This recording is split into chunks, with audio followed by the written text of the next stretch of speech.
caso que marcou a imprensa brasileira. Aconteceu nos anos 90, quando donos de uma escola foram acusados pela polícia de abusar sexualmente de crianças. O avanço das investigações e novos laudos periciais comprovaram que eles eram inocentes. Numa sala de cinema cheia, 3 pessoas juntas, pela primeira vez, vão acompanhar o filme que conta a história de todas elas. A história que mudou para sempre a vida do filho de um casal preso injustamente, de uma mulher acusada de um crime que não cometeu e de um jornalista. A fachada da pré-escola base na região central de São Paulo pode esconder uma agência que alugava crianças para fotos e vídeos pornográficos. E aí, gente, hoje eu queria saber o que você faria se você fosse injustiçado, acusado, levado à imprensa a tal ponto de todos acharem que você é um abusador ou é alguém que extrapolou a sua medida. Até onde vai o perdão? E até onde nós, como cristãos, empresários, podemos perdoar aqueles que nos machucam? Hoje, Ricardo Shimada, a história e o caso da escola base. Fica nesse podcast até o final, que você vai entender como Jesus é espelhado nos negócios, na sua vida, em sua carreira, através do perdão.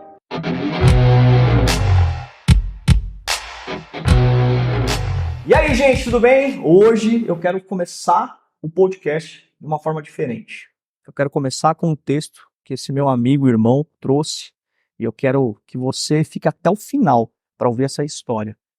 Você que tem com dificuldade com perdão, injustiça, você que tem dificuldade, você está aqui hoje, um momento especial, para ouvir isso. Vê lá, abre teu livro aí, primeira carta de Pedro, capítulo 4, versículo 8. Sobretudo, amem-se sinceramente uns aos outros, porque o amor perdoa muitíssimos pecados. Ricardo Shimada. Mano, tudo bem? Obrigado, viu? Imagina. Obrigado por estar aqui com a gente.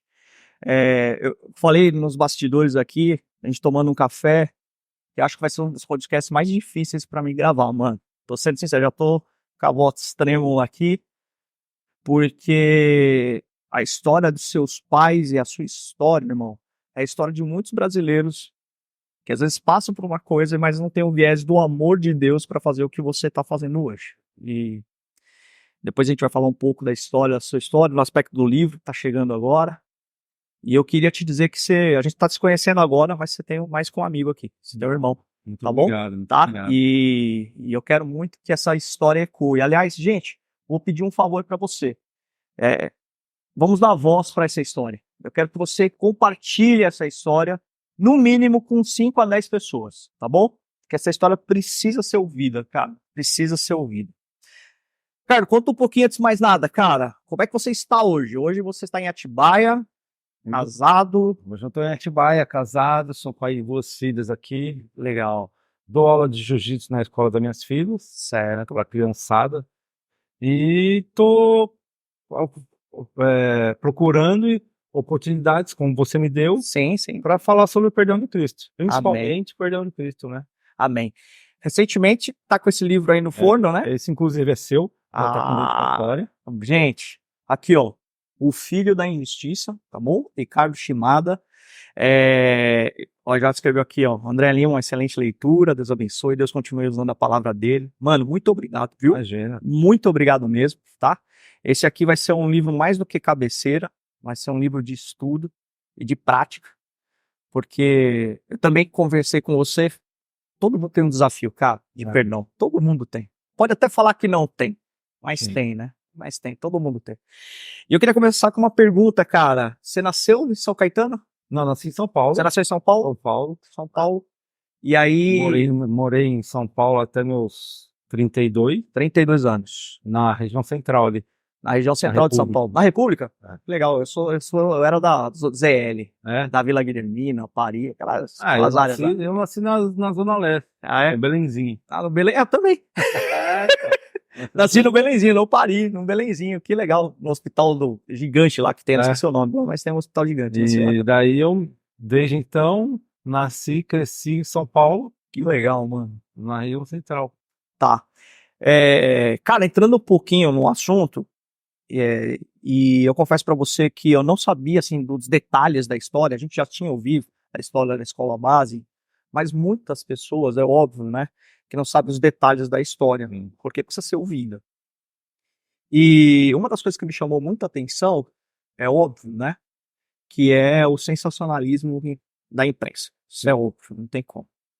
Queria que você contasse um pouquinho o que foi a escola base, o que aconteceu, para a galera ter entendimento, porque nem todo mundo sabe, né? Nem todo mundo é da nossa época aqui, a geração X. A gente já é um pouquinho mais velho. Mas como é que foi essa história, cara? Então, a escola base nasceu de um sonho da minha mãe. Minha Sim. mãe nasceu em Votuporanga e se formou em pedagogia. Veio para São Paulo tentar a vida aqui. Sim. Conheci meu pai também, eles moraram muito tempo, né? Seu pai é japonês, né? Meu pai é filho, Sim, japonês, e minha mãe é filha de italiano, com Sim, filha, tudo. sim. Se conheceram ali perto da República, né? Uhum. O sonho da minha mãe era ter uma escola, né? Uhum. O sonho da minha mãe era ter uma escola de educação infantil, né? E daí, como ela me teve, foi uma gravidez muito difícil, Uhum. ela parou de lecionar para cuidar de mim. Uhum. E até meus 8, 10 anos de idade, ela o serviço dela foi esse. Cuidar de você, né? Não, isso, Cuidar de você. né? Aham. E até que em 90 ela recebeu uma ligação de uma amiga dela para lecionar numa escola no Jabaquara, Sim. né? Uma escola pública. Sei. E daí ela lecionando lá, essa amiga dela lecionava também numa escolinha infantil que era perto dessa outra escola. Sim. As freiras, era uma escola de Católica, freiras, freira, né? católica, e ela foi chamada, né, convidada a lecionar lá, né? Lecionar lá, isso de 90 a 92, ela ficou lecionando nessa escola. Sei. Mas o sonho dela era ter a própria escola dela, né? Sei. Até que ela, também por acaso do destino, né? Uhum. E ela encontrou a prima dela, que também era professora, e decidiram juntas tentar achar um negócio. Sei.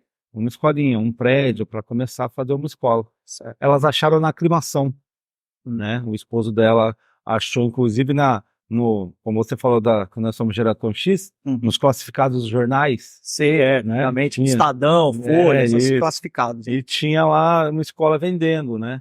E já tá, o rapaz estava pedindo pouco, porque não tinha muita criança. Sim. Já estava minguando no negócio, tanto que quando eles compraram, a parte da minha mãe e do meu pai foi a nossa Brasília que a gente tinha, uma Brasília marrom.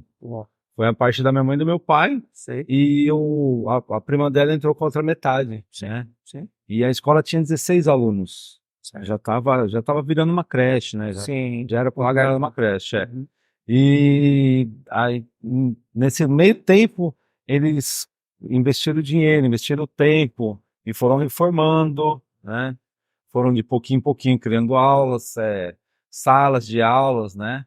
Então, a gente morou lá durante um ano. A gente fechou nosso apartamento no centro de São Paulo. E ficou lá, porque como não tinha dinheiro para pagar segurança à noite, a gente ficou morando lá, né? Então minha mãe dava aula e ficava mais responsável pela parte administrativa, de dia, e a gente fazia o que tinha que fazer à noite, faxina, né? Passar pano na sala. Sim. Tudo, né? Como tudo. Qualquer empresário, cara, Isso. que desde que faz tudo. Então. Faz tudo. E nesse um ano, de 16 crianças, já foi para 40. Sei. Só que só era no boca a boca antigamente, né? Sim. Era muito caro, o anúncio de jornal, era muito caro. Então decidiram fazer tudo no boca a boca. E a escola estava crescendo, né? Aí em 92, né? De 92 a 93 foram 40 crianças. Sei. E de 93 até o 94 ali, foi para 72 crianças já. Eles já estavam expandindo o fundo da casa que o antecessor tinha. Era tudo de terra, tinha um pônei lá, né? Tinha um pônei que ele usava um pônei como atração para a criançada, mas a minha mãe e a prima achou que era muito muito ruim pro pônei lá, porque ele só tinha um espaço pequeno, Pequenininho, né? né? Aí decidiram vender, Sei. cimentaram tudo e fizeram um quintal grande, colocaram no fundo, porque elas levantaram mais 2 salas de aula, Uau. elas Tiveram um investimento ali, né? tiveram investimento e já estavam com planos de não ficar só na pré-escola e sim até o 5º ano. Eles Sei. já estavam pretendendo pegar casas ao lado, né? Porque o sonho da minha mãe sempre foi esse, dar educação da criança desde quando nasce até ali a 5ª série, né? Uhum. Porque hoje em dia tá difícil, mas antigamente era muito difícil essa questão Era da mais educação, né? difícil ainda. Era mais Era. difícil ainda. Era bem mais difícil. Eu lembro, assim, de situações que meus pais... Eu vim pra Atibaia pequena, 6 anos de idade. Mas só tinha uma escola que podia literalmente atender a gente, que era a escola central aqui. Não tinha outra escola. Aí começou esse lance das escolinhas de bairro, né? Que é a famosa escolinhas que tinha os ursinhos na... Era muito legal. Eu mesmo, quando eu saí de São Paulo, eu estudei numa escolinha, chamava Abelhinha. Lembro até hoje, cara. Tinha 3 anos de idade, ó. E como criança eu lembro. E era o sonho de todo pai poder ter uma escolinha próximo de casa para ir trabalhar. Sim. Era o desafio, né? Todo mundo tinha. E me diz, cara, nessa escola era seu pai e sua mãe e tinha outro casal também que eram sócios. Isso. Eram sócios. Na verdade era minha mãe e a Paula, que era prima. Certo. O meu pai entrou de coadjuvante, né? Sim. Como casado e Sim, e sim, esposa dela claro, também como claro. casado, mas eles ajudavam. Meu pai, como tinha integral, Sim. elas conseguiram colocar integral, tinha que fazer a compra da semana Uhum. para fazer as refeições. Sim. Que tinha criança que não levava lanche, Sim. tinha o almoço, né? Então meu pai ia no socorro de final de semana, meu pai que entregava as crianças no portão, né? Nossa, seu pai fazia tudo também, mano. Tudo. O Maurício Sei. ajudava também na entrega das crianças de vez em quando, Sim. e logo depois ele conseguiu comprar o ponto de um pirueiro, Ah, é? que foi uma confusão, porque o pessoal pensou que ele era pirueiro da escolinha. Sim, e ele não era pirueiro da escolinha, Não, era o pirueiro que fazia uma rota que passava pela que escolinha, passava né? pela escolinha. Teve até aí depois um pai de outra escola também, Sim, achando que tinha acontecido alguma coisa na outra escola que não tinha nada a ver com ele. Tinha nada a ver com ele. E aí, mas a minha mãe tomava parte da conta administrativa. Sei. E a Paula, que é irmã dela, da parte de estudo, né? Irmão, eu vou fazer a pergunta porque é a pergunta de todo mundo aqui, né? Onde começou essa história de que houve abuso infantil dentro da escola? Da onde surgiu essa história, cara? Olha, até hoje a gente não sabe como surgiu. Qual foi a causa, né, A dessa gente história? não sabe. Sim. A gente só sabe o quê? Que domingo, Certo. uma das mães foi na delegacia Uhum. prestar queixa, né? Certo. Que estavam molestando a criança dela na escola. Sem fundamento nenhum, pelo que a história que eu tô Fundamento sabendo nenhum. já. E como era domingo, né? Sim. Não tinha expediente na escola, os policiais não poderiam ir. Certo. Aí passou-se para segunda-feira, dia 28 de março. Certo. De 94. De 94. 28 de março de 94. Eu trabalhava, meu pai tinha uma copiadora, Sim. né? Que a escolinha ainda não conseguia se manter sozinha, estava no começo. Uhum. E meu pai sempre ia de manhã à tarde trabalhar na copiadora. Eu estudava na Zona Central ali de São Paulo. Sim. E da tarde eu ia para a copiadora, que eu era office boy, ajudava ele. Todo moleque na nossa idade fazia isso, né? Eu ajudava meus pais. Eu era office boy, no meu caso, office boy em São Paulo, trabalhando no McDonald's, né? Faz parte. E que não é nenhuma... Não, era bom demais, Não, a gente aprendeu muito. Era bom demais, era bom demais. E daí a gente vinha para a escolinha à tarde, porque ele tinha a função de entregar as crianças. Sim. Né? E eu me lembro até hoje, numa dessas entregas das crianças, tocou a campainha, meu pai desceu, né? Era uma escada, era um terreno alto, em aclive, e de lá de cima eu tava vendo meu pai abriu o portão, já tinha 2, 3 viaturas fora, o investigador... E você, moleque, vendo isso, mano. 14 anos vendo, né? Não sabia o que tá acontecendo. E então, eles explicaram pro meu pai, ele subiu, até então eu não estava sabendo, subiram, né? Meu pai levou os investigadores lá Sim, sim. para ver toda a escola. Eles viram toda a escola, entraram em todas as salas, banheiros que tinham, cozinha, mas assim, Sim. Tinha nada. amigavelmente, Sim, sim, sim. E daí, eles entraram, minha mãe perguntou o que era, eles falaram, eles entraram na diretoria, que ficava na frente. Então eles deram a volta Sim. na escola toda, Sim. e entraram na sala da diretoria. Eu lembro até hoje que quando eles entraram, estava na porta, a minha mãe ofereceu uma bala, que tinha aquela cestinha de bala, né? Sim. Tinha uns armários. Ofereceu uma bala pro delegado, o delegado pegou, abriu uma, chupou e colocou outra no bolso. Sim. Eu, com 14 anos, assistia muito filme de ficção, falei, não, Sim. ele deve ter pego essa bala aí para fazer algum teste, né? Sim. Mas aí minha mãe pediu para fechar a porta. Sim. Isso era 5h30, 6 horas da tarde. Certo. Eles conversaram, saíram. Certo. Aí depois, aí veio minha mãe falar que a escola estava sendo acusada De abuso de abuso, infantil, isso. tal. Passou-se um tempo, meus pais decidiram ligar para averiguar o que era. Só que não deu tempo. Voltaram os investigadores para levar os meus pais Junto à delegacia. para a delegacia para prestar depoimento. E deixa eu fazer uma pergunta, Ricardo. É porque, assim, até esse momento não tinha entrado a imprensa, né? Não. Era só uma questão ali e era um casal só reclamando da situação do filho, certo? Era uma mãe. Era uma mãe e um pai. Reclamando isso. E, Era uma mãe. e quando vocês foram levados, quando seus pais foram levados para a delegacia, a imprensa entrou nesse jogo ou foi depois, um tempo depois? A gente não sabia até então, mas foi antes. Foi antes? Foi antes, Deus, porque o delegado, ele tem os meios dele de comunicação dele lá e ligou para alguns repórteres. Tanto que nessa primeira passagem, eu esqueci de falar, o repórter do Diário Popular entrou junto. Sei. O Diário Popular entrou em contato com vocês? Não, entrou junto com os investigadores. Ele entrou junto com o investigador. Para ver, Entendi, a gente não faltou em nada, mas para ver, para averiguar. Sim. Aí nessa segunda chamada, que os investigadores chegaram, voltaram, Certo. queriam levar os meus pais algemados, né? Meu Deus. Então, imagina, né? A situação. Meu pai falou, O senhor é uma senhora, né? a gente vai de livre e espontânea vontade. Meu pai era um senhor já 45, 45 é a nossa idade aqui. Já tava, né?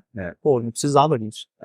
Mas sabe como é. E meu pai falou, não, aqui não tem nenhum bandido, nenhum ladrão, a gente vai de livre e espontânea vontade, a gente vai ser algemado. Sim. Aí saíram da escolinha, já tinha todas entregues as crianças, e com uma professora que estava comigo lá com as filhas do casal da Paula, então decidiu ficar, e eles foram. Aí, meu pai, minha mãe, o Paulo e o Maurício. Chegaram de volta às 10 horas e a minha mãe já chegou irreconhecível, porque a minha mãe sempre foi uma pessoa extrovertida, né? É mesmo? Sempre foi. Italiana, né? Nosso apartamento na região central ali tinha 26 metros quadrados. Sei. Todo final de semana tinha 10, 15 pessoas lá dentro, porque eles gostavam. Que legal, de festa, receber as pessoas. Aí, depois dessa ida na delegacia, ela já voltou outra pessoa. Ela já voltou toda fechada, com semblante fechadão. E aí eles começaram a falar, explicar. Que aí entrou as duas mães. Certo. E o repórter da Globo já estava lá, falando com as mães, falando com o delegado, que não escutaram eles, só colocaram eles lá. Minha mãe e a Paula ficou numa salinha, presa. O Maurício em outra sala. Né? E meu pai, eles levaram no camburão, né? Para dar umas voltas no baile. Pararam ele numa ruazinha e bateram nele. Isso eu escutei deles, do meu pai, no dia, né? Minha mãe e a Paula também sofreram um abuso verbal. Né? Aquela coisa toda, né? Confessa. Abuso. Naquela época não tinha muita. Ainda não tem, né? A gente sabe, mas hoje era muito mais pesado. Era muito mais pesado. Não tinha câmera, não tinha nada, né? Era muito mais pesado. Exatamente. Inclusive, o repórter da Globo, a Paula pediu ajuda, ele falou, você quer falar? Mas ela estava dentro da sala, né? Sim. Não sabia o que ia acontecer com eles, ela não falou. Né? Entendi. E daí, então, a escola fechou. A gente saiu de lá, não ficou mais, voltou para o apartamento. Deixamos um segurança para tomar conta, mas os moradores revoltados, que aí começou a sair notícia. Então, esse é o ponto. Começou a sair notícia não só de uma emissora, né? Porque a Globo parece que levou isso até pro Fantástico, não foi? O primeiro foi no Jornal Nacional, Nossa, meu Deus. né? Porque imagina que antigamente a gente tinha 3 meios de comunicação. Sim. Hoje a gente tem vários. Tinha a imprensa, impresso, jornal, rádio e TV. 9 horas da noite, todas as famílias brasileiras Estavam na frente da TV. jantando na frente da TV e assistindo Jornal Nacional e novela. Era isso, né? E foi em primeira mão, olha, abusadores, escolinha acusada de abusar sexualmente das crianças. Meu Deus. Isso já, se mexer com criança já revolta. Não, já é um desafio, né? Já é um desafio. Já revolta. Já é um desafio. Aí ainda mais dá isso numa escolinha que o meu filho poderia ou minha filha poderia estar lá, cria uma revolta. Foi a partir da Globo que reverberou para as demais emissoras, né? Porque eu fui estudar um pouquinho, né, antes de trazer você aqui, parece que o único jornal que não foi adiante com a notícia foi o Diário Popular. Isso, Foi o cara que foi no início, que viu que não era bem o caso e falou, isso aqui tá estranho. Aliás, uma menção honrosa ao Diário Popular. Eles deram uma nota, mas não foi tão enfatizado. Porque, sim, vocês estavam sendo só acusados, vocês não eram, né? E aí os demais pegaram a notícia e transformou mais de sangue.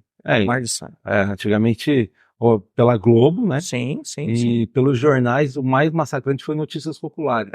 Eu também, aliás, eu vi a nota, meu Deus do céu, cara, que é um jornal. Foi, Deus do céu. Diário Popular não é uma notícia popular, gente, é outra coisa. Notícia Popular é um jornal que até analfabeto lê, né? Ele abre e vê só a imagem lá e já pega o jornal para perder. Ele deu em primeira capa, né? Meu Deus. Em primeira capa. Meu Deus. É o jornal mais conhecido de São Paulo. Naquela época, acho que era o...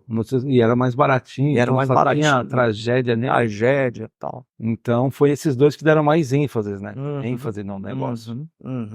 E o repórter era o... Esqueci o nome dele. Valmir Salam. E depois teve uma história, uma trajetória que depois a gente vai falar sobre um documentário que saiu. Tem um documentário na Globo, viu, gente? No Globoplay a respeito disso aí.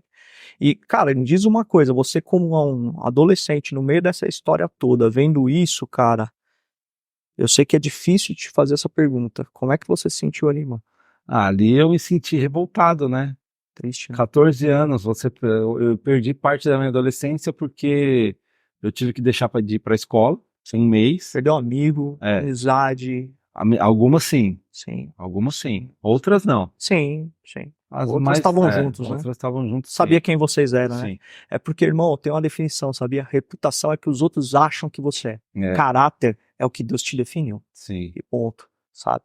E nesse meio tempo das acusações, saiu a prisão preventiva dos meus pais. Sei. Então eu tive que ficar na copiadora do meu pai, que aí sim foi só o nosso meio de ganhar pão. Sim. Porque eu não poderia ficar fechado e ele teve que se refugiar. Sim, teve que sair, teve que sair e fugir de lá, né? Teve. Porque o pessoal, meu Deus. E eu fiquei um mês na copiadora tocando sozinho lá. 14 anos, um mês sozinho. Que aqui, assim, hoje eu entendo que Deus não faz nada. Sim. A minha vida não é nada assim, por acaso. Sempre Deus. Então, desde os 11 anos eu trabalhei com meu pai de office boy, que não tinha comentado. Sei. Então eu já sabia todos os clientes que a gente tinha. Sabia atender, sabia lidar. Né? Então, só não sabia o quê? Tirar nota fiscal. Que de vez em quando eu ligava para onde ele estava. Como faz, porque também não podia falar muito como faz, como não faz. E aí, fazia. E fiquei um mês na copiadora, perdi um mês de escola. Sei, imagina. Todos da minha escola sabiam, no caso, mas todos me apoiaram, inclusive a diretora da escola, que se tornou amiga da minha mãe. Sim. Me apoiaram, então de vez em quando levavam para mim as tarefas, os trabalhos e as provas eu fiz depois. Sim. Mas eu perdi uma parte da infância revoltado, né? Só que assim, um adolescente revoltado, só que não falava para ninguém, né? Então eu não fiquei com ficou incluso em você, muito tempo. Incluso em você aí nessa história aí. E, mano, eu sei que esse caso, ele foi ao mesmo tempo repentino, mas ele não foi tão duradouro. Ele foi duradouro? Como é que foi? Quanto tempo demorou essas histórias? 3 meses. 3 meses que, meu Deus, parecia uma eternidade, então. 3 meses que acabou com a vida dos meus pais. Acabou, né? Acabou. Vocês perderam negócio, perderam família. É o que a gente estava comentando nos bastidores, que você também Sim, chegou a sim. perder, Sim. mas perder o negócio a gente vai, dorme, trabalha e remonta. Mas e a vida? Negócio passa, né, mano? Mas a família, o carinho, a reputação, é algo que é avassalador. Tanto nas palestras que eu dou, Sim. principalmente para jovens, Sim, porque saiu uma nota lá, depois que passou tudo e provou a inocência, sei. que a Globo ia pagar, pagou a indenização, né? Sim, sim. Pagou a indenização de 1,5 milhão, né? 1,5 milhão. Foi Mas concluído. chegou, mas não foi, mas pagou, pelo menos. Pagou. Mas as pessoas ficam interessadas. Claro, Com milionário. Até a amizade que meu pai tinha perdido, porque acusou ele. Sim. Vários amigos. Amigos, né? Você fez, e você fez. Nossa, agora você tá montado na grama. E aí, tudo bem pra você? E nas palestras que eu dou, principalmente com os jovens, mas e aí? Vocês ganharam dinheiro? Sim. Não, a gente ganhou. Sim. Só que aí, para que eu falo para quem perguntou, eu devolvo a pergunta. Você gostaria de 1,5 milhão? Sim. Então tá, eu vou te dar 1,5 milhão na sua conta agora, só que você vai perder sua mãe, seu pai, você tem cachorro? Perder seu cachorro, teu irmão, vai perder tudo agora. Eu tiro tudo. Aí Em prol do dinheiro. Aí dá aquele choque, aí eu começo a falar. E não foi assim, né, Ricardo? Pelo que eu entendi, a decisão saiu há pouco tempo, né? Saiu 20 anos depois. 20 anos depois, gente, 20 anos depois. O estrago de uma imprensa sensacionalista. Gente, eu vou colocar uma coisa pra você que tá vendo esse podcast aqui. Muito cuidado com o tipo de notícia que você tá compartilhando, né? Você não sabe se é verdade, vai atrás da origem. Ainda mais agora no mundo da internet, porque agora virou, né? Qualquer coisa, é verdade. Nem sempre é assim. E nem sempre é assim. Naquela época, eu acho que era até pior, irmão, porque você tinha o poder na mão de poucos, e aí a verdade era em cima da comunicação da mão de poucos. Era difícil de falar, mas a gente era manejado por uma mídia, né? Hoje ainda você solta a sua opinião no Instagram, e se for contrário, alguém vem e fala, e não, mas não é assim, e aí tem um conflito de ideias, né? Mas naquela época não tinha isso. Não tinha. E o quanto a imprensa sensacionalista, não só eu tô falando do Ricardo aqui, mas muitas outras coisas aconteceram. Muitas outras coisas que aconteceram naquela época que eu lembro, sabe? De histórias assim que foram contorcidas, que hoje, né, num ponto de vista com 45 anos, olhando para o passado, como a gente foi manobrado pela imprensa para tomar uma decisão. Eu vou te dizer, assim, eu até hoje, eu olho para a história da economia brasileira, eu tenho formação na área estratégica, e eu falo, cara, nós só temos o plano real por causa da medida que o Collor fez, e todo mundo achou que o Collor era o terrorista, né? E na verdade, assim, não tenho nada a favor dele, mas ele tinha que fazer aquilo, e hoje a gente só tem um plano real por conta dessa situação. Mas a Globo tá com uma situação que ele era o cara, ele era o bandido e não sei o que, e todo mundo foi pro impeachment dele, e o cara foi impeachmentado, né? Enfim, quando na verdade ele foi a base do plano real. Se não fosse ele, o plano real não existia. São histórias que você não sabe, geração Z, geração Y, vocês deveriam estudar mais. Mas, mano, deixa eu te falar uma coisa. Depois disso, depois dessa história que propagou nas mídias, né? Vocês ficaram conhecidos, né, cara? Ficou até difícil até pra sair pra rua. Como é que foi assim pra vocês se realocarem, irmão? Pra mim foi tranquilo porque meus pais nunca... Não expuseram você, né? Até 2, 3 anos atrás, ninguém sabia que eles tinham filho. Porque, para minha segurança, né? Eles sempre me mantiveram você privaram, ali, privado. de quando esse caso. Certo. Tá, até eu não queria, até eu não falava sobre o caso. Sim. Eu cheguei a acompanhar um pouco ali, você comentou que até 3 anos começou agora a dar voz pra isso.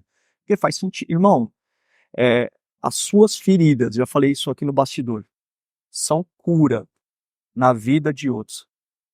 Sabe? A ausência de perdão, irmão, é um fardo. Mas então, eu só fui entender isso depois que eu conheci a Cristo. Depois você conheceu o Evangelho. Exatamente. Você caminhou no Evangelho. E me diz, cara, depois, só para entender um pouquinho, você chegou a conhecer a Jesus depois de muito tempo dessa história? Como é que foi? Voltando àquela sua pergunta dos meus pais, meu pai voltou para copiadora. Legal. Meu pai voltou para copiadora, minha mãe ficou em depressão durante um bom tempo. Ela ficou presa no apartamento. Um medo até de sair. Um medo de sair. Síndrome do pânico, deveria ter. Ela tentou suicídio 2 vezes no banheiro de casa, as duas a gente conseguiu conversar, Sim. né? E aí depois de um tempo ela foi voltando à vida e foi para a copiadora com a gente. Uhum. Nesse meio tempo aí também ela conversou com a diretora da escola que eu estudava, começou a dar aula de substituta, voltando, né? Sim. Mas a gente voltou para o apartamento que a gente tinha, sempre Certo. teve, Certo. e eles tocaram a vida como eles puderam, né? Sim. Sim. Algumas pessoas, sim, os verdadeiros amigos, olha, estamos juntos, mas aqueles amigos que condenaram, voltaram a conversar também por causa, é verdade, eu sempre soube que vocês eram inocentes, né? É sempre Sim, assim, irmão, é sempre assim. E tá tudo bem, viu, irmão? Porque as pessoas compram, elas acreditam no que elas querem, elas veem, infelizmente. E o apartamento também foi Sim. fechado para as amizades, ficava também na vida privada nossa ali, né? E vivemos a vida até 2007 que minha mãe faleceu e 2014 que meu pai faleceu. Tua mãe faleceu em 2007. 2007. Com o quê? Câncer? Ela teve uma metástase. Metástase. Ela era espírita, né? Sim. Sim. E ela acreditava no Allan Kardec. Certo. Ela seguiu o Allan Kardec. Sim. E ela já estava muito, muito debilitada. Sim. Né? Sim. E foi quando saiu a nota da Globo de condenação para pagar. Sei. Ela conseguiu aproveitar um pouco, Sei. né? Conseguiu pelo menos ajudar um pouco ali, sim, né? o dinheiro da Globo serviu para pagar os aluguéis atrasados da copiadora, Sei. os aluguéis atrasados, sim, do nosso apartamento, porque de 94 a 2006, 2007, né?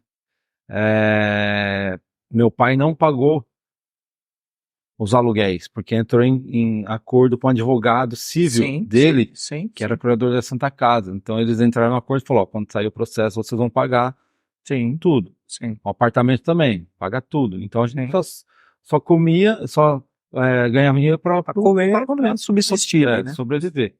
E daí, aí é onde entra a conta. 1,5 milhão da Globo, mas aí teve 10, 12 anos de aluguel de um lugar, 10, 12 anos de aluguel de outro, entendeu? E vai indo. Sim.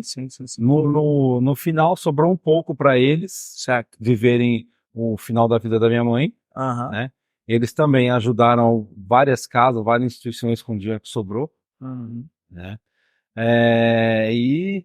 E numa dessas viagens, minha mãe, foi a última vez que eu falei com a minha mãe, inclusive, ela estava muito mal, e ela tinha uma casa da Allan Kardec em Bauru, onde a minha tia morava. Ah, sim. E ela queria se tratar lá. Certo. E eu lembro até hoje que ela estava muito ruim, muito mal, não podia se mexer porque doía tudo. Sei. Tanto que uma viagem daqui para Bauru, de São Paulo para Bauru, é 3 horas. Meu pai fez em 8. É demais, cara. Meu pai fez em 8. E até então eles não sabiam o que era. Sim. E chegaram lá de noite, eles dormiram. Sei. Minha mãe teve 2 paradas cardiorrespiratórias, meu pai conseguiu reverter. Sei. E 5 horas da manhã foi para esse centro. Certo. Chegando lá, o cara falou, olha, não tem mais o que fazer, corre pro hospital. Sim. Só deu tempo de chegar pro hospital, o médico descobriu que já estava com metástase e ela veio a falecer. Veio a falecer. Meu pai, com esse dinheiro também, meu pai comprou um túmulo para ela, para a mãe dela que foi em Nova Granada, teve todo esse trânsito de Bauru para Nova Granada, que é onde ela nasceu, né? E é onde ela está até hoje. E a gente ficou os dois. Aí meu pai entrou em depressão. Com uma grande perda, né? Tem a história, já tem a perda da esposa, teu pai caiu em depressão, né? Meu pai entrou em depressão. Sei.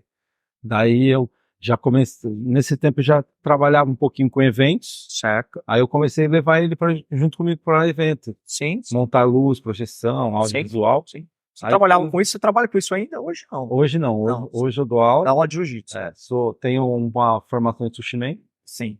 Uau. É sushi man, mano? Pô, top, hein? Eu amo sushi. E naquela época eu comecei a levar para tirar ele de cá, para não ver pouquinho, né? Sei. Aí ele conseguiu viver até 2014. Sim. Até 2014. E ele faleceu por um motivo. Ele faleceu por câncer. Câncer Tinha também. câncer, Também. Ele tem câncer. A gente percebe, assim, a gente trabalha com isso, né? Eu comentei com você, nós somos um grupo de empresas que ajuda pacientes com doenças raras e crônicas a ter acesso a medicamentos de altíssimo custo. E a maioria dos casos, meu irmão, a gente olha e é a soma. Parece ser difícil de entender, mas é a soma de frustrações que estão ali permeando ali essa história. Geralmente tem alguma coisa envolvida ali. Alguma coisa psicossomática que chegou num ponto e a pessoa guardou e ela foi. É difícil. É lógico que existem exceções, né? Em casos, se você está aqui vendo esse podcast, mas a maioria é porque tem coisas não tratadas, entendeu? Sim. Tem coisas não tratadas. E aí, a essência do perdão é o que você vai possivelmente me dizer agora. Como é que você parou no evangelho, irmão? Vamos lá. Como eu falei, eu cresci minha adolescência foi revoltada. Sim. Vou falar cronologicamente, não Sim. por importância. Sim. Mas cronologicamente, em 2000, eu Certo. comecei a fazer aula de jiu-jitsu para extravasar toda a minha raiva. Uau. Né? Aham. Porque eu pensei que era assim, eu vou lá, vou chegar, vou fazer força, vou amassar Sim. e vou para casa. Sim.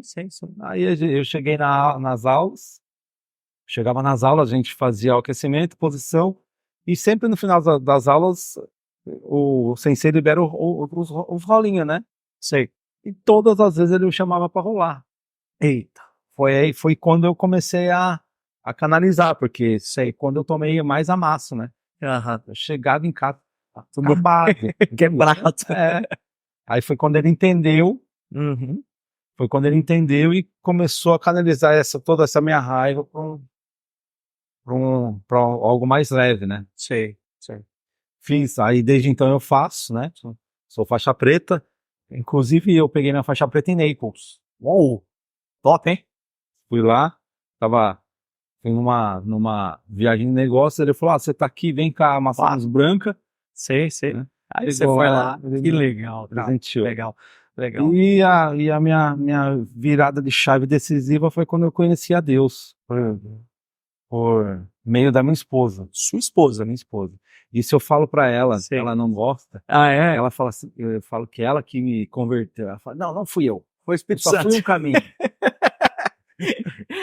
Cara, é muito louco, né? Porque assim, eu também tive meio que uma chamada e foi a minha esposa que foi a resposta da minha oração também, sabe? E como mulheres, como vocês são usadas para os homens chegarem próximo de Deus. E você era de São Paulo, você estava em São Paulo nessa época, você estava aqui? Eu trabalhava com eventos e fazia muito evento aqui em Atibaia, Bragança. Sim. E como eu me distanciei e separei do meu antigo relacionamento, eu vim morar aqui. Sei. E um amigo em comum me chamou para trabalhar num dos hotéis, né? Local aqui. Como monitor DJ. Uhum. E ela também trabalhava na recreação. Foi quando a gente começou a conversar. Sei. E até então era espírita. Sei. Normal, seguindo o passo de sua mãe, normal. Minha mãe era a mãe de santo. Sim. Aí foi quando ela falou, você conhece a Bíblia? Eu falei, e você conhece o terreiro, né? Sim. Aí, Você conhece o terreiro? Não, eu conheço, mais um dia. Aí foi quando a gente combinou. Sei. Ela falou, vamos na minha igreja um dia. Eu falei, vamos, só que você também vai. Sim, é sempre assim, né? Você vai lá e eu vou aqui. Aí ela falou, eu vou, mas você vai primeiro comigo. Sim. Né? Aí eu fui, Não deu outra, né, cara? Não deu outra. Precisou ir. Não deu outra. Mas foi essa virada, foi aí que eu comecei a entender tudo, toda essa minha revolta, foi onde eu comecei a ver mesmo a questão do perdão, né? Foi eu conheci a igreja, né? Eu comecei a ir aqui na Batista aqui de Atibaia. Na Piba aqui? Legal, cara, porque a gente é de lá. A gente é de lá. Eu comecei lá, desculpa. Eu comecei na Piba de Atibaia. Aí eu conheci alguns amigos dela que estava em outra igreja, que era pequenininha, no porão da casa de um irmão. Que legal, né? Foi onde eu conheci a CCBN. Que é a comunidade cristã das Boas Novas. Um abraço pro pastor Rafael, né? Certo? Pastor Rafael. Certo. Isso aí. E na época era o pastor Paulo. Certo. Que também sentou comigo e conversou, explicou, né? Aham. E desde então, eu só vejo Cristo me mudar e me usar, né? E você aceitou Jesus quando, assim? Tem uma Ó, data, você tem. lembra? Como é que foi? Foi num acampamento em setembro, Uau. dos jovens da Piba, lá no Maricota. Mano, você tava no acampamento de Maricota? Que data, que ano que foi? Ah, cara, 2000 e... 2011, 2012. Irmão, acho que eu tava nesse acampamento. Olha, Deus incidência, mano. Foi, quem que pregou? Foi o Marcos Alexandre? E eu. Não lembro. Era o Abimael, que O era... Bima, o é, Bima, o Bima. o Bima. E na época, tinha tem uma pontezinha Sim, em sim. Atibaia, Sim, sim. que eu esqueci o nome dele, eu só sei o apelido, o Sim. Véia. O velho, o Dani. O Dani, que era vereador em Que Atibaia. O Dani apareceu, velho. que Sim, apareceu no sim. Pânico. Sim, Nesse sim, sim. acampamento fizeram um monte de máscara dele. Ah, é verdade. Que ele apareceu no CQC, não foi? É, Tá vendo? No CQC, é. que a ponte tinha caído, É. ele tinha que resolver o negócio da ponte, que era a ponte da Irâmera ali. Isso. Cara, eu lembro sim. Eu lembro dessa história. Eu tava nesse acampamento, sim. Que teve um negócio de um show de talentos no sábado, Exato. que ficaram as máscaras do Daniel. Exato. Cara, que deusincidência, irmão. Eu tava nesse acampamento, irmão. Você aceitou a Cristo nesse acampamento? Que lindo, cara. Que top. Você tava com quantos anos ali? Eu tava, em 2012, eu tava com 22. 22, mano.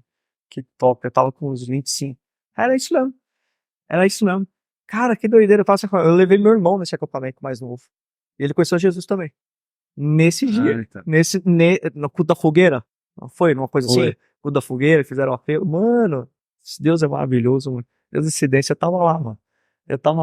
Que Deus é maravilhoso, mano. E desde então eu tenho sido usado. E a sua esposa tava lá também nesse Tava. acampamento, junto com você. Desculpa, o Na nome da sua esposa é? Amanda. Amanda. E na época era sua amiga. Sim, sim. Aí. Cara, que Muito legal. casado, né? Vocês estão casados há quanto tempo? Vai fazer 8 anos. 8 anos, mano. 2015. a gente Deus casou. tem renovo, né, mano? Deus tem renovo. E dali que você foi caminhando com Cristo Sim. e o acesso ao perdão foi. Foi dali que, numa das coincidências, eu Sim. comecei a escrever o livro. Sei. E diz uma coisa, Ricardo. A Globoplay fez um documentário. Sim. Já faz quanto tempo? Acho uns 3 anos? 2 anos. 2 anos, faz 2 anos. Como é que foi pra você? Você participou desse documentário, né? Participei. Como é que foi pra você, cara, reviver essa história na Globo, que foi a emissora aqui, né? Como é que foi pra você, mano? Se conhece... Agora sim, porque, todo respeito do mundo, ninguém tem sangue de barata, mano. Eu, particularmente, assim, como eu falei pra você, mano, pra mim é um privilégio te conhecer, porque eu tenho dificuldade com isso. Sendo bem sincero. Tenho dificuldade com injustiça. Aliás, é por isso que eu não sou advogado, porque eu acho que eu teria um troço, né? Meu sonho do meu pai é que eu fosse advogado. 3 coisas que graças a Deus que eu não fui: advogado, médico e juiz. Porque se eu fosse, mano, eu tava na roça. Eu acho que eu ia comprar a maior encrenca do mundo. Como é que foi pra você, mano? Pra mim foi tranquilo. Foi, mano. Foi porque, graças a Deus, eu já tinha entendimento da Bíblia. Uhum. Eu já tinha entendimento do perdão, já tinha perdoado todo mundo, Sim, né? sim. Já tinha perdoado. Sim. Foi meio que engraçado, porque eu tava limpando o quintal de casa, aí toca no celular, tocou. Oi, tudo bem? Bom dia. Uhum. Qual o valor de salário da Globo? Cara, o próprio repórter. Aí eu dei risada, eu ia desligar. Sei, Você que era sei. trote. O que o cara quer comigo, né? Depois de tanto tempo, né, cara? Depois de tanto Falou, não, tempo. é um projeto que eu tô fazendo, que eu Certo. estou saindo da Globo. E é um projeto que já não me sai da cabeça, já desde a época. Eu Sei. queria fazer um projeto assim assado, voltar, conversar com vocês. Sei. Falei, vamos fazer. Que Pô, legal. não tem problema nenhum. Eu falei, não tem. Que legal, cara. Que legal. Inclusive eu falei, quanto mais eu aparecer, mais essa história aparecer hoje, e eu falando dela. Sim. Mais pessoas vão entender até o sentido do perdão. Só que aí eu falei, eu vou falar tudo que eu quero falar. Sim. Pode? Não, tá bom. Aí mandou uma equipe pra cá. Sei. Aqui é Atibaia mesmo. Aqui em Atibaia. A gente foi num café conversar, Sim. os detalhes, Sim. né? Não teve fins lucrativos nisso. Legal. Você não ganhou nada nisso. Não. Então, gente, Não, entenda, não teve nada, não. nenhum fins lucrativos. Né? Foi mais pra mostrar a história real do que tinha acontecido mesmo. Quem teve fins lucrativos no final foi a Globo. A Globo, né?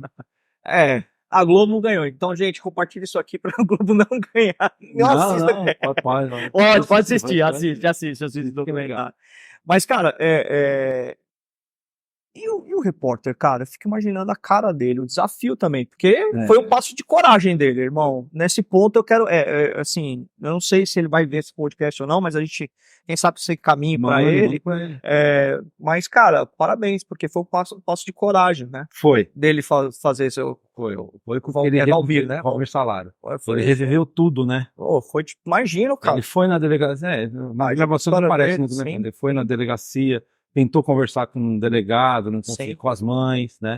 Sim. E esse projeto durou 1 ano. A gente teve várias gravações, né? Sei. Mas a gente só se viu naquele dia, Certo. naquela noite. Não nos vimos. Foi 1 ano, mas em 10 meses a gente não se viu. A gente só se falava por telefone para saber, combinar data, combinar horário. Sim.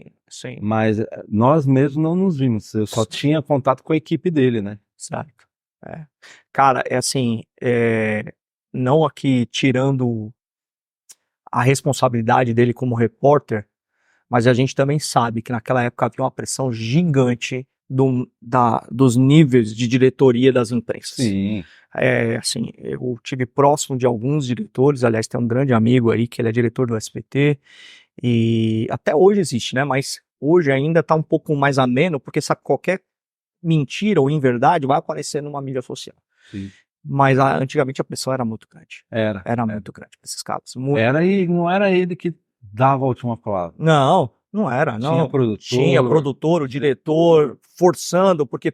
Cara, era uma época, irmão, que a audiência a qualquer custo. A frase é essa. Era o Ibope a qualquer custo. Eu tô te falando até arrepio, irmão, porque eu lembro de histórias, por exemplo, que aconteceram nessa mesma época que a TV brasileira, ela perdeu o senso de família e de ética. Se você procurar aí no YouTube, você vai achar isso, que foi o fundo do poço. O Faustão me trouxe um cara lá com deficiência e começou a gozar do cara na TV, num domingo, cara. Foi o fundo do poço, assim, sabe? E o cara era deficiente, cara. Cara, foi umas histórias que aconteceram. A própria banheira do Gugu, os caras perderam o senso, assim. As novelas, elas passavam pornografia às 8 horas da noite, e a gente tava na TV, eu tinha 16 anos, né? Então, um moleque cheio de hormônio, olhando aquilo, falando, meu Deus, cara. Então, a imprensa tinha perdido o senso. E é muito louco, porque o próprio jornalismo, que tinha perdido o senso, com essa história, começa a repensar tudo. Sim. Começa a repensar tudo. Hoje, a gente comentou, mas as escolas de jornalismo usam o caso da escola base como o que não fazer. Exatamente. O que não fazer. Exatamente. É impressionante. A gente tem uma universidade local que já te chamou para conversar, né, várias vezes, e a gente percebe isso. Eu dei aula nessa universidade e toda vez é citado esse caso. E eu não sabia que você estava tão próximo, irmão, tá? Não sabia mesmo. Eu agradeço a Deus hoje por te conhecer, sabe? Por te conhecer. E a partir do momento que você conheceu a Cristo, mano, te mudou no senso dessa história? Mudou na sua vida? Eu aprendi que o perdão não é para mim, né? O perdão não é para a pessoa que fez, né? Que cometeu o pecado. O perdão é para mim. O perdão é para eu viver minha vida mais leve, né? Né? E eu também falo, o maior exemplo de fake news foi Jesus. Foi o primeiro. É verdade, cara. Ele morreu por conta de outros. E morreu nos amando. Então, cara, quem sou eu? Quem sou eu para não fazer o mesmo? É o que eu falo no documentário. No tete a tete com o Valmir Salário ali. Sim. Eu falo, se eu não puder fazer isso, eu não posso ser um cristão.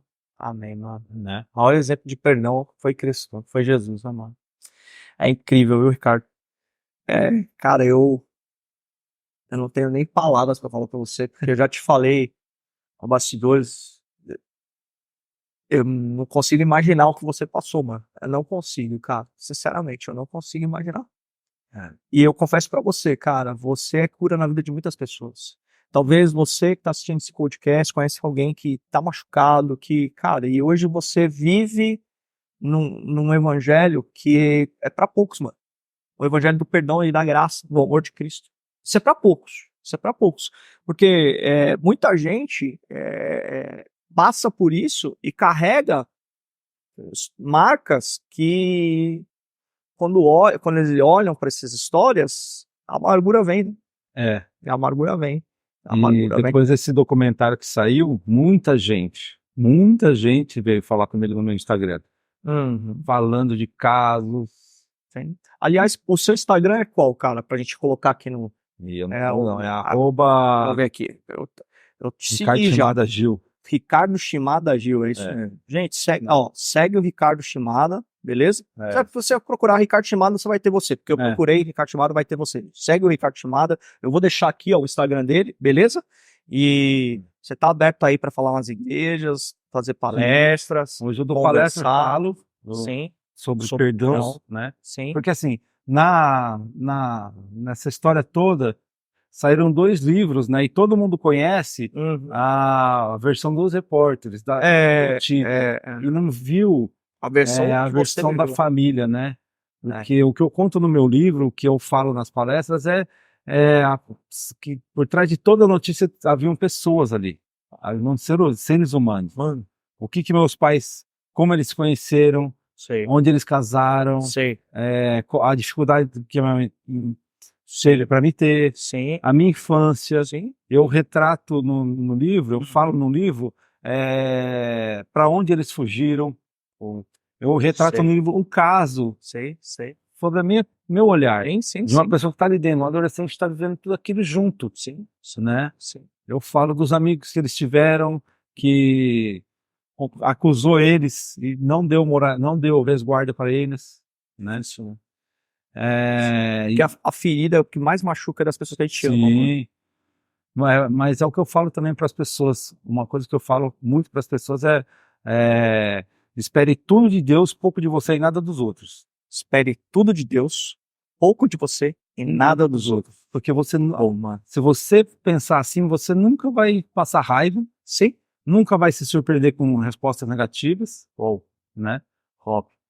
E falo para onde eles foram. Eu estava dentro do carro com eles fugindo, Sei. né? Sei. Tem uma imagem que me marcou muito, Ricardo, assim, que eu faço pra você dessa história toda, que foi a população pinchou todo o muro da escola e falando umas coisas Sim, absurdas. jogaram coquetel molotov lá dentro da escola, invadiram a escola. Eu conto Sim. que na antessala da diretoria tinha um aquário, quebraram o aquário, defecaram dentro do aquário, levaram o que podia, que não podia levar, tocaram fogo, quebrou. A casa da Paula também, né?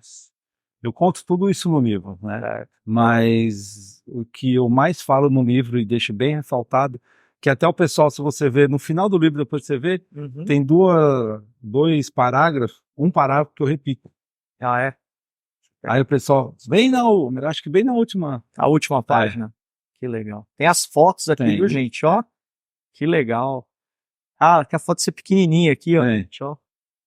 Tem as fotos eu fiz que legal, como se fosse o relato do livro.